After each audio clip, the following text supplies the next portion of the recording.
Good morning. Okay, before we get started, teachers, the USB drive that we gave you today, that is our companion curriculum, and it aligns with the Mississippi Department of Education science and ELA standards. So when you look on there, the program that you're seeing today, you will meet some of those standards. So we have that for you, as well as resources on there and some other fun things as well. So we hope that you'll enjoy it and use it as you'd like. Now, let's get started. My name is Miss Cherie. And I'm Mr. Joseph. And we are Water Quality Stewards. You might be wondering, what is a water quality steward? Well, a steward is a person who helps to take care of something. If you help to take care of your house, your pets, your yard, your brothers and sisters, then you are a steward of those things. Well, we are water quality stewards. What we do is we help to take care of the water, because every day people are throwing litter on the ground or substances like liquids onto the ground or into the water, and it's polluting the water where you go fishing, swimming, boating, and maybe even the places where you get drinking water. That's right. Mm-hmm. And so what we wanted to do today is invite you to become water quality stewards. And that's what we're going to be talking about today. The Mississippi Department of Environmental Quality and the Mayor's Office have invited us here today to talk to you about becoming water quality stewards. Because right here in the city of Pearl, we have a problem. Have you ever driven down the road and you see litter on the ground and litter in the parking lots, places like that? Well, that's affecting the water where you go and play, and maybe even the water that you drink. Mm-hmm. So today, the Mississippi Department of Environmental Quality and the Environmental Protection Agency, the EPA, has helped to fund this program today. And so we want to thank them, because they think that you are very important people. Mm-hmm. Because you are going to do small things that will make a big difference to help this problem. So let's get started. How many of you today have had something to drink? Did you do that this morning? Very good. How many of you have had breakfast? Did you do that? We need pure, clean water to grow the food that we eat. Maybe you have washed your hands, your face, your hair, your clothes. Maybe you have given water to your pet this morning before you left for school. And probably all of us have used the bathroom. And those are just some of the ways that we use water every day. And that's because our bodies are mostly made of water. We are 70% made up, 70% of us is made up of water. We're kind of squishy, Mr. Joseph. Yeah, and when I think about how much water we're made of, I actually think about how much water we're going to use. Every person in this room uses about 100 gallons of water every day. Every day. Can you think about if we tried to stack up that much water for every person in here, we wouldn't even be able to meet in here today. Nope, and then we'd have to start all over again tomorrow. That's right. But when I think about how much water we use, how much water we're made of, we have something in common with our planet. Our bodies are made of about 70% water, and the surface of our planet is covered with about 75% water. And not only on the surface of the ground, we also have water under the ground. We call that groundwater or an aquifer, right, Ms. Shirley? That's right. In fact, where you live, if you have water that you're pumping up from a well, you're getting water from that groundwater. Mm-hmm. And if we're polluting the surface water, when it rains, it drains. And some of that water, some of the pollutants are going to go down into that groundwater. So it's important to know that. That's right. But what kind of water can we drink? Can we drink ocean water? Why not? That's right, it's too salty. What kind of water can people drink if we were outside in the environment? Fresh water. That's right. Where would we find fresh water? Let's look. Creeks, rivers, lakes, streams, and even the great big Mississippi River. That's right. But how much of that water is actually drinkable? Well, 3% of all of Earth's water is drinkable, but 2% is stored in places like the polar ice caps, and we can't actually get to it. So actually 1% of all the water in the world is actually drinkable. So let's look at a minute for something that might help us to imagine what that would look like. So if we had a gallon jug, and we could take all that 75% water on the planet and pour it into that 1 gallon jug, that 1 gallon jug would represent all the water we had in the world. And then if we poured out 1 tablespoon out of that jug, that 1 tablespoon would represent all the water we have available to drink.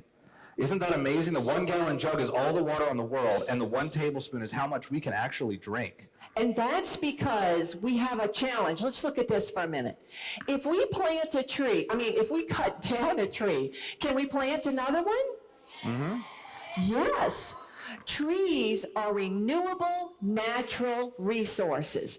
Renewable means we can plant another one. Natural means we find it outside in nature, right. And a resource is something we're going to use. But water is almost like a non-renewable natural resource, because all of the water in the world is the same water that we have had on our planet since the forming of the earth to today. It's all the same water. And that being the case, today you might be drinking water that dinosaurs drank. Yes, you are part of the water cycle. Did you know that? You are. Let's look at this for a minute. Every day the sun heats the earth. Water molecules become excited. They split apart and begin to rise in the form of a gas. And we call that process let's do it together. Use your hands. Let's say it. Evaporation. And then when the water gets away from the warm earth into the cool atmosphere, it clumps together and we see clouds, and we call that condensation. And then gravity pulls rain, snow, sleet, and hail to the ground. And then we call that precipitation. And on and on and on. The water cycle is moving. And the watershed. Mr. Joseph, what is a watershed? Well, the first time we heard that word, we thought it was a little shed that had water in it. But that's not really what we mean, is it, Miss Cherie? No, that's not what we mean. Actually, let's think of it this way. If you have a dog or a cat and they are losing their fur, you say they are? Right, they're shedding. Their fur is falling away from them. Well, our planet, when we look at our planet, what shape is our planet? It's a sphere. So let's make a kind of a sphere with our fists like this. Let's make one like that, okay? Now, when we look at the surface of our planet, is it smooth and flat? No, it's bumpy, right? Kind of like your knuckles. Yeah, like your knuckles on your fingers. So this is going to represent our Earth. Our Earth is a sphere and has rises and dips all over. All right, so now, a watershed is an area of land where all of the rain, snow, sleet, and hail get pulled down by gravity and shed or drain down to the lowest place it can go. When we mean shed, we mean falling away, and it's going to drain to the lowest place it can go. So let's say this together. We're going to use our finger as a raindrop. Your fist is our planet, and we're going to say water sheds. Can you say that with me? Water sheds. Very good. Let's say it again. Water sheds. Now you say it without us. Ready? Very good.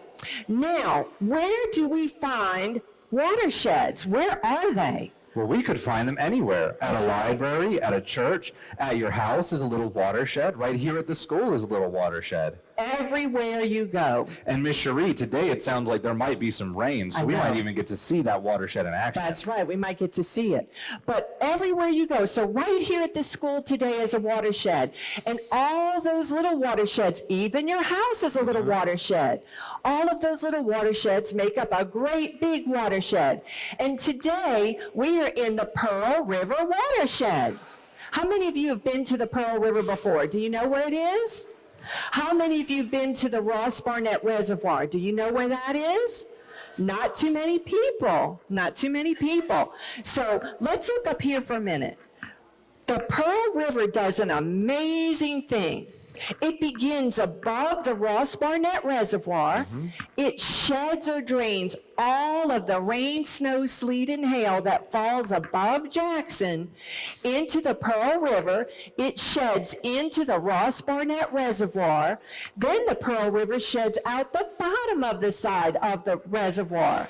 And then it comes right through Pearl. So if we would have a great big rainy day today, all of the rain is going to shed or drain into the Pearl River, which will shed or drain down into the Gulf of Mexico. That's right.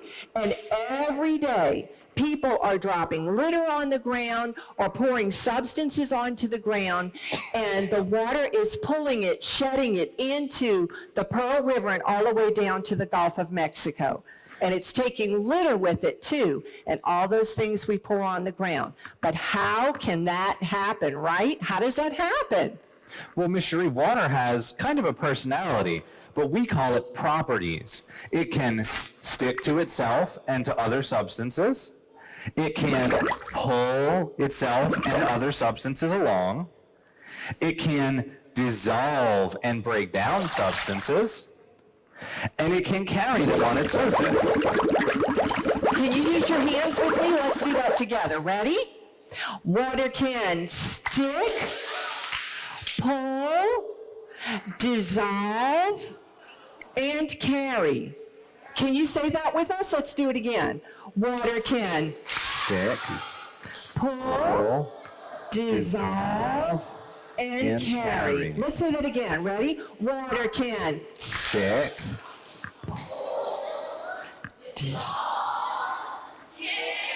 Very good. What do we mean by dissolve, Mr. Joseph? Well, if I had a cup of hot water, Miss Cherie, and I put a teaspoon of sugar in it and I stirred it in, could I see that sugar anymore? Could I taste the sugar? Well, that's what we mean. Those sugar crystals are broken down so teeny tiny that we can't see them anymore. But just because you can't see them doesn't mean it's not there. And we're going to talk about that a lot today, aren't we? That's right. Okay, so let's go over this again. Let's use our hands. Ready? Water can stick, pull, dissolve, and carry. And on a rainy day, we know that water, what does it do? It sheds. Let's say that together. Water sheds. One more time. Water sheds. Very good. All right, so we're going to do something fun right where you're seated. You ready? Here's what we're going to do. We're going to make a thunderstorm with your fingers, your hands, and your laps. And we're going to do it this way. We're going to play follow the leader. So let's get everyone from my arm right here this way. Teachers too, okay? We need your help. This way. You're going to follow Mr. Joseph, who is our team leader. You're going to be number 1, Mr. Joseph, all okay? right. Are we doing that right? Yes. No, we're going this way. Yeah, you're number 1. You're going to be number 1. Okay, so team number 1, start when he starts, stop when he stops, okay? You're going to start the thunderstorm. Then everyone from my arm here all the way over this way, all the way to here. You are team number 2, and I'm your team leader. And so you start when I start and stop when I stop, okay?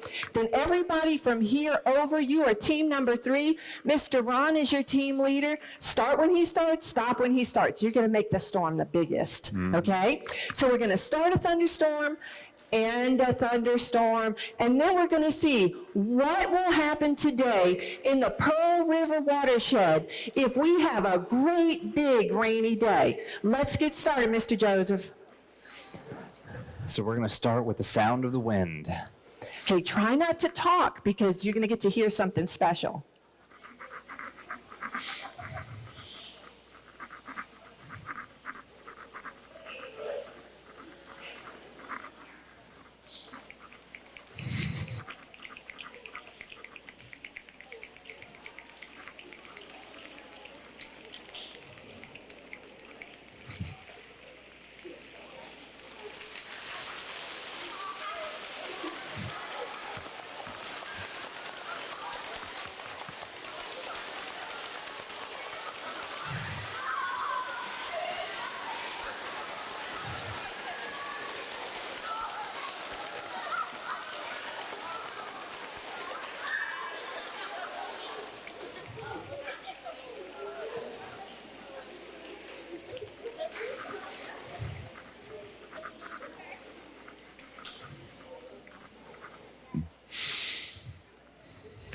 You did such a good job. Let's give you a big round of applause.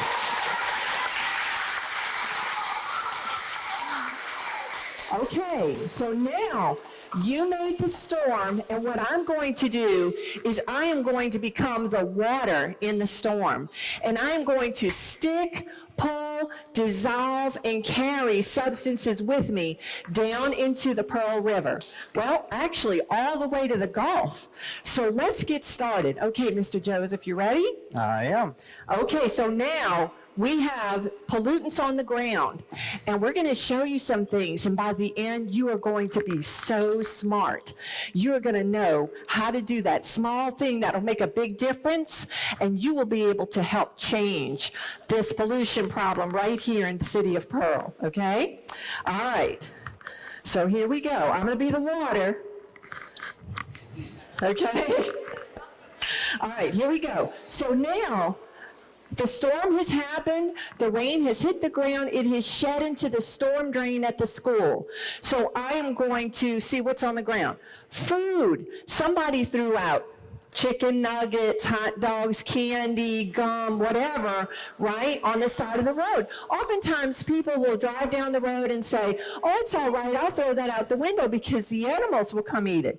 But if you look on the board, if the animals come to eat what you threw out for food on the ground, what's going to happen to the animals? Right. So that's not a good idea. So let's put our food and snacks in the garbage, okay? So I'm going to stick to it today because it was on the side of the road, and I'm going to shed down from the storm drain towards the creek. And as I'm shedding, I am going to pick up fluids. Am I picking up fluids, Mr. Joseph? You're picking up fluids, Miss Cherie. There's a drink in that cup. There's a drink in this cup. Coffee, tea, hot chocolate, milk, soda. When we pour it down on the ground, remember, just because you can't see it doesn't mean it's not there. And the next time you step into the creek or the river, if you go down to the Ross Barnett Reservoir and you step into it, you might be stepping in soda, coffee, tea, hot chocolate, right? Just because you can't see it doesn't mean it's not there. Okay, so we have something else here today, though. We have a straw. What can we, so, you know, straws are a big problem in Mississippi. Did you know that? We have lots of straws. We can't recycle straws yet, but we can certainly throw them away. But we also have another option. Let me show you what our option is. How many of you have your own personal straw? Do you do that? You do? Do you know that you can buy straws that are plastic, metal, flexible, all kinds of straws? This is a plastic one, and it comes with its own brush. You can clean it out, carry it with you. So that's a good idea. That's a small thing that'll make a big difference. This straw right here is recyclable. Or you could throw it, I don't know, no, it's not recyclable. What am I saying? You can have it compost in the ground, so you can actually have it break down, but don't throw it out. If you put it in the garbage, it'll eventually melt, dissolve into the environment and break down, because it's okay. But you might have a silicone straw that collapses. How many of you have those? They're little bitty. You can stick them in your pocket, right? But today, straws are really not a good thing. So let's throw those in the garbage if you don't have your own personal straw. And then we have a plastic cup. What can we do with a cup? Well, can we recycle plastic? Yes, we can. With plastic, if you will turn it over on the bottom of your container, you will see a triangle. And in that triangle, you will see a 1, 2, 3, 4, 5, 6, 7 number. And any of those numbers are recyclable. But you need to check with your county and find out if you have a recycling program. And if you do, then maybe one of those numbers are able to be recycled. But today, someone threw it out. So now we've got a plastic straw, a plastic cup, and soda going down into the storm drain. But I want to show you something that we do that is a small thing that can make a big difference. When we go to the grocery store, we take some of our plastic bags like this. You'll see I have a little knot. I pop the handle and I tie it to the car door in my car.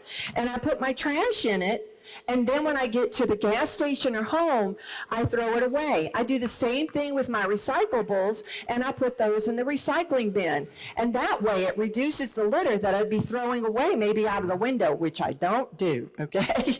All right.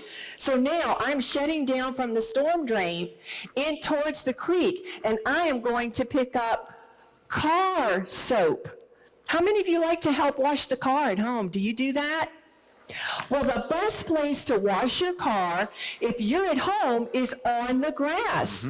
Because the grass, the plants, the trees, the soil, the rocks, it helps to slow down the water, all of the soaps and different things that you use, the waxes, and it helps them to penetrate into the ground to absorb.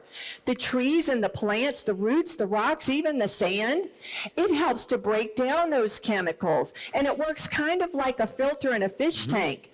And then eventually it's released into the environment, but it's much cleaner. When you are out and about, where is the best place to wash your car? At the car wash. Good answer. At the car wash. Because they actually recycle the water and they clean out the chemicals, and you're using the same water and over again at that car wash. But the worst place you could possibly wash your car is on the pavement, the driveway, the street, any hard surface, because the water cannot absorb and it's going to speed up across the ground and take all of that with it. If you've ever noticed when you're hosing down and the leaves and the sticks float down to the storm drain, that's a problem, okay? So please don't use it. Please don't wash your car on a hard surface. If you can, wash it on the grass or at the car wash. But today, somebody threw out even the bottle. So now we've got soap in a plastic bottle. But we know if we turn it over and we look in the triangle, we'll see what? 1, 2, 3, 4, 5, 6, 7. And if you have any of those numbers, then it is what? Recyclable. Very good. And Ms. Cherie, remember that numbers 1 and 2 are the most common plastics to recycle. So most places will probably be able to recycle numbers 1 and 2. 3 through 7 are sometimes special plastics. Right, right. Okay, now, have you ever been in a parking lot and you've seen big black spots in the parking lot or colorful rainbow spots? Well, that's because cars are leaking fluids like antifreeze and motor oil.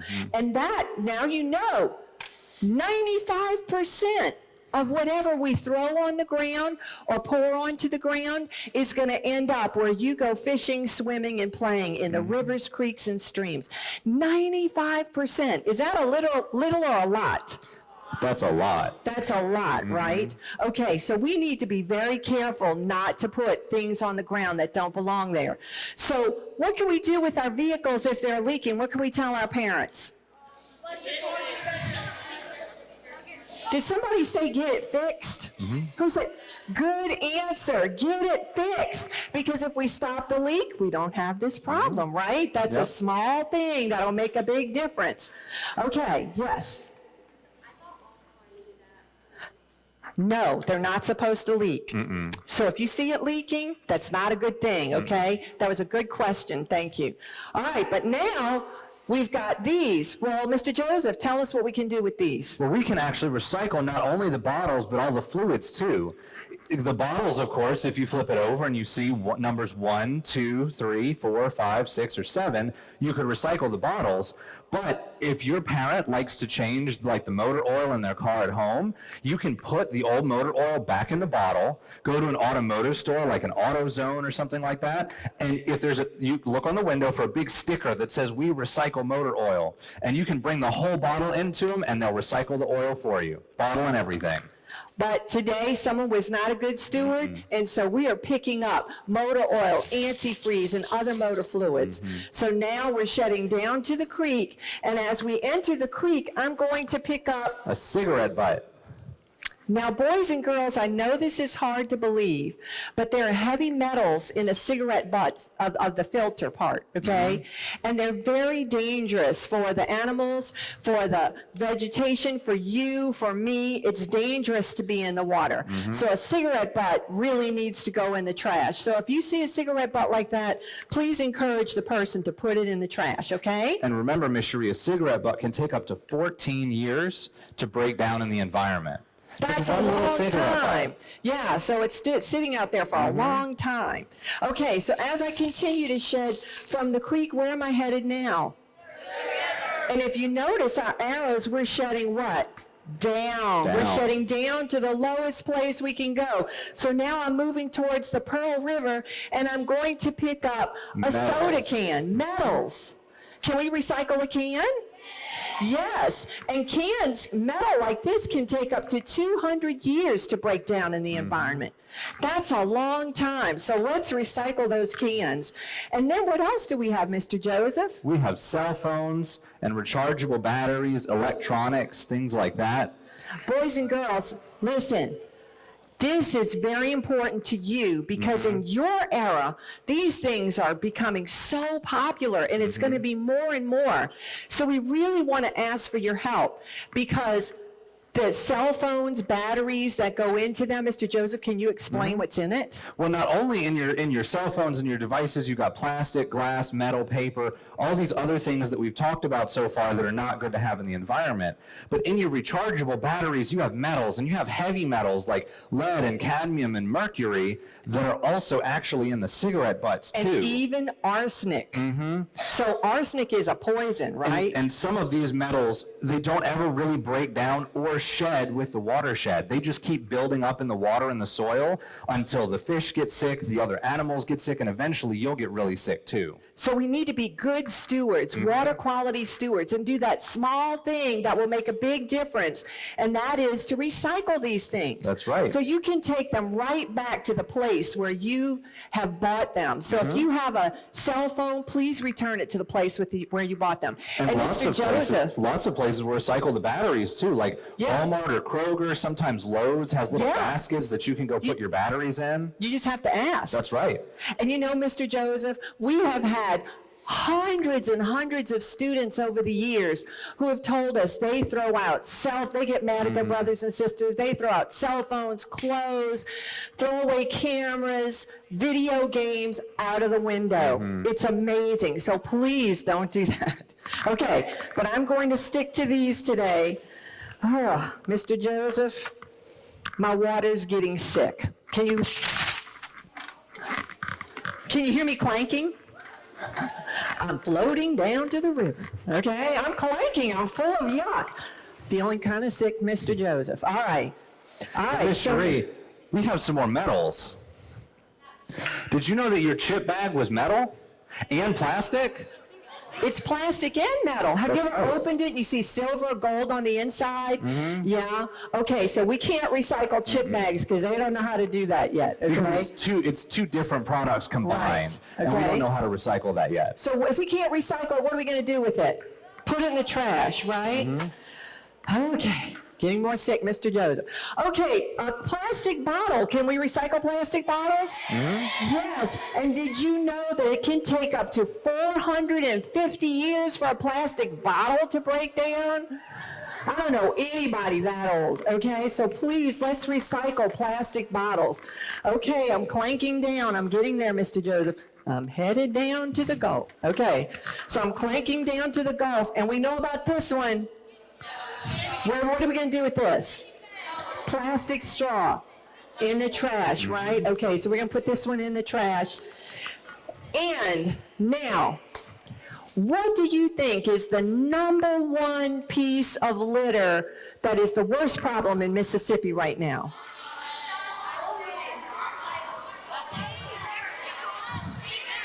Okay, let's see if you're right. Okay, let's see if you're right. Hold on.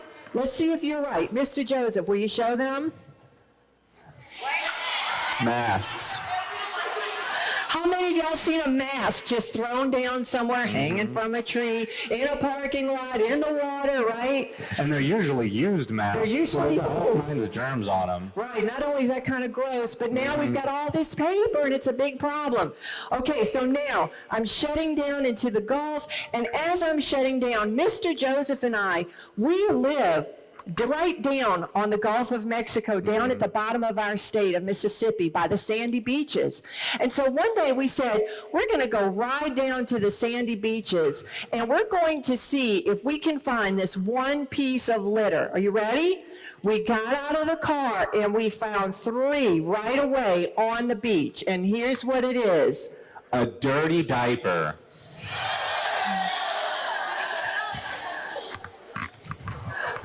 It's coming down the watershed.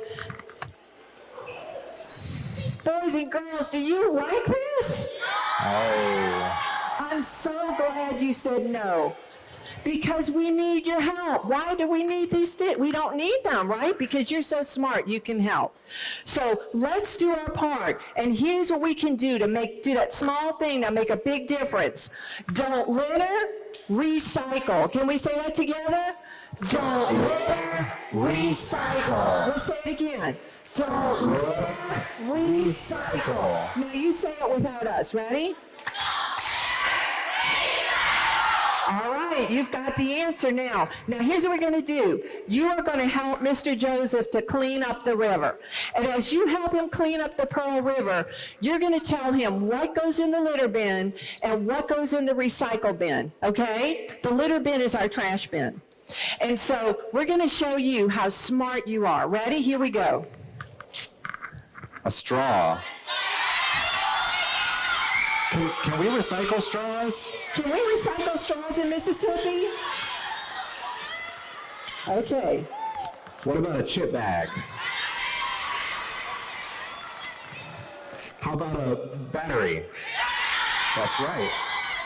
And the cell phone that it was in? That's right. I'm starting to feel better, Mr. Joseph.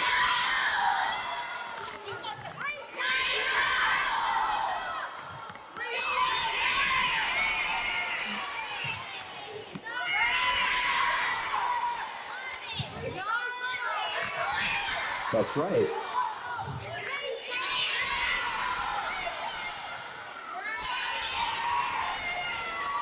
Good job. Okay. Now, we're going to count how many things you put in the trash and then how many things you put in a recycle bin. Okay, so let's see what you did. Ready? Let's count. 1.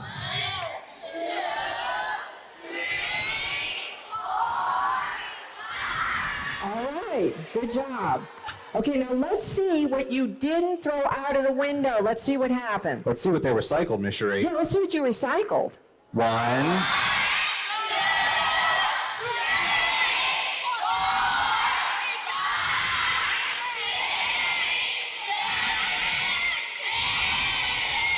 Good job. Let's give you a big round of applause. Good job.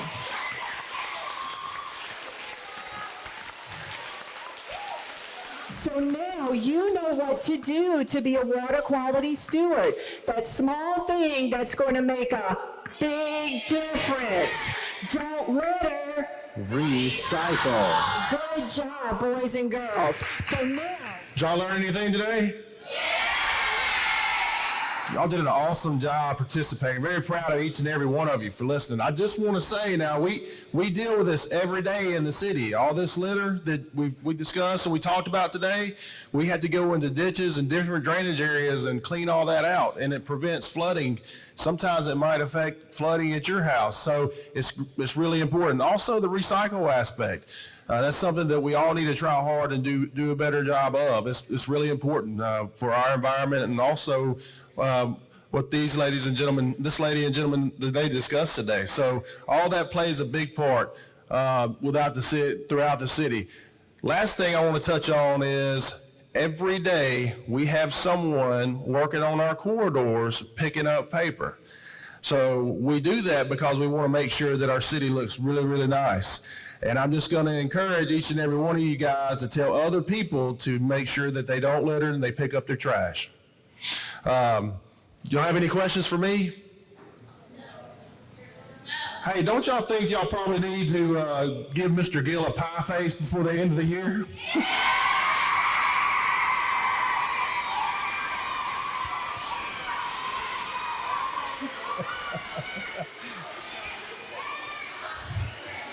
Hey, we'll set a day and I'll provide the pies. All right? I got them going now, Gavin. It's over with. I did it to you. Hey, thank y'all for listening so intently today. Y'all did a great job, and thank y'all for having. Can y'all give a round of applause for these people and their presentation? Thank you all.